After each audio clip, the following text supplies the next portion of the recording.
Hey everyone, and welcome to this tutorial. In today's video I will show you how to transfer from KuCoin to AscendEX. The first thing you'll need to do is to go over to KuCoin and log in. Once you're logged in, you need to go over to the top right and then go over to Assets. Here, you need to click on Main Account. You'll then be sent over to a page looking similar to this one, and over on this page you'll see all the tokens you're holding.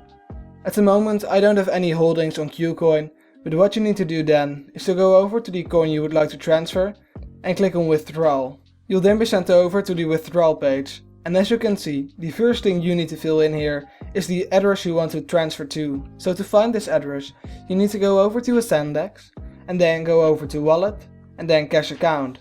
Over on this page, you can click on the deposit button and then search for the coin you want to transfer. Once you have found the coin you want to transfer, you can click on it, and then all that's left to do is to copy the address by clicking on the copy button. Now that you've copied your address, you can go back over to KuCoin and paste your address in. Once you have filled in your address, you'll now need to select the network you want to use. As you can see, for me there's only one option available, so I'll select that network.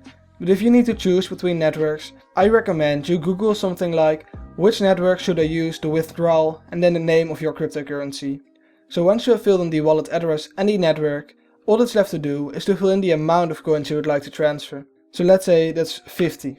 Obviously I don't have that amount available right now, but what you can also do is click on the max button to select all of the available holdings.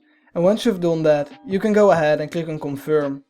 If you have any two-factor authentication enabled, you will need to fill in your 6-figure code and then click on send.